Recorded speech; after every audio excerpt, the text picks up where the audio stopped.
মাঠে নামবে না পাকিস্তান। বাংলাদেশকে বিশ্বকাপ থেকে বাদ দেওয়ার ইস্যুতে আইসিসির বিপক্ষে কঠিন অবস্থান নিয়েছে পিসিবি।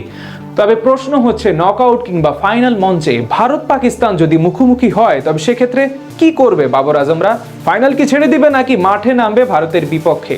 সে প্রশ্নের উত্তর খুঁজবো এই রিপোর্ট। বিশ্বকাপ নিয়ে অস্থিরতা যেন কাটছেই না। বাংলাদেশের ম্যাচ ভেন্যু পরিবর্তনের আবেদন নিয়ে যাওয়ার শুরু হয়েছিল, সেটা এখন গিয়ে থেমেছে পাকিস্তানের ভারতের বিপক্ষে ম্যাচ বয়কটের মাধ্যমে।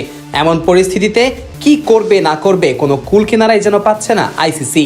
ঘটনার সূত্রপাত ঘটে মোস্তাফিজুর রহমানকে আইপিএল এর দল কলকাতা নাইট রাইডার্সের স্কোয়াড থেকে বাদ দেওয়ার পরই বিসিসিআই এর এমন সিদ্ধান্ত মেনে নিতে পারেনি বাংলাদেশ ক্রিকেট বোর্ড। নিরাপত্তা শঙ্কার কথা মাথায় রেখে বিশ্বকাপের ম্যাচের ভেন্যু পরিবর্তন করার আবেদন জানায় বিসিবি। তবে বিসিবির সেই আবেদনে কর্ণপাত করেনি আইসিসি। বাংলাদেশের বিশ্বকাপের ম্যাচের ভেন্যু পরিবর্তন না করার সিদ্ধান্ত নেয় ক্রিকেটের সর্বোচ্চ নিয়ন্ত্রক এই সংস্থা।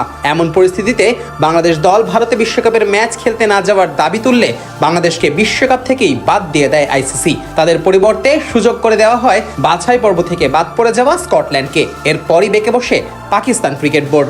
বিশ্বকাপ বয়কটের আভাস দিয়ে পাকিস্তান সরকারের সাথে আলাপে বসে পিসিবি সভাপতি। পাকিস্তান সরকারের সাথে আলাপ শেষে পরবর্তীতে বিশ্বকাপ খেলতে যাবার ব্যাপারে সিদ্ধান্তে উপনীত হয় পাকিস্তান ক্রিকেট বোর্ড।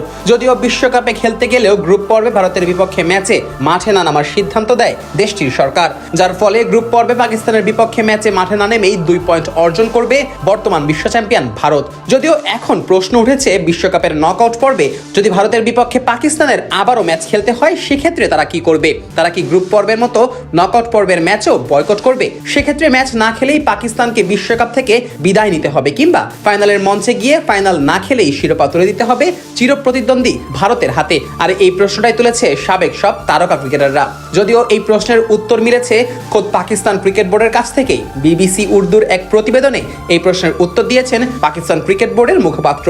তিনি জানিয়েছেন, নকআউট পর্বে ভারতের বিপক্ষে ম্যাচ খেলার ব্যাপারে সিদ্ধান্ত নেবে পাকিস্তান সরকার। গ্রুপ পর্বের ম্যাচের মতো এখানেও কোনো হস্তক্ষেপ করবে না পাকিস্তান ক্রিকেট বোর্ড। সরকারের পক্ষ থেকে যেই সিদ্ধান্ত নেওয়া হবে সেটাই পালন করবে বাবর আজমরা। যদি নকআউট পর্বে ভারতের বিপক্ষে পাকিস্তান সরকার ম্যাচ খেলতে অস্বীকৃতি জানায় তাহলে সেক্ষেত্রে বিদায় নিশ্চিত হবে জেনেও মাঠ ছাড়বে পাকিস্তানের ক্রিকেটাররা। যদি ফাইনালের মঞ্চে 2 দলের মুখোমুখি হবার সম্ভাবনা থাকে তাহলেও নাকি এই সিদ্ধান্ত মেনে নেবে পাকিস্তান, ফলে শিরোপা চলে যাবে ভারতের হাতে। যদিও পাকিস্তানের সাবেক ক্রিকেটার দানিশ কানেরিয়া অবশ্য এই মতের বিপক্ষে কথা বলেছেন। তিনি মনে করেন ভারতের বিপক্ষে ম্যাচে মাঠে নামা উচিত পাকিস্তানের এবং আসল লড়াইটা হওয়া উচিত খেলার মাঠেই। তবে সব সিদ্ধান্ত দিন শেষে নেবে পাকিস্তান সরকার। বর্তমান পরিস্থিতি বিবেচনায় যদি তারা সিদ্ধান্ত নেয় বিশ্বকাপের নকআউট পর্বের ম্যাচ বয়কট করার, তাহলে বেশ বড় ক্ষতিটাই হতে পারে পাকিস্তানের।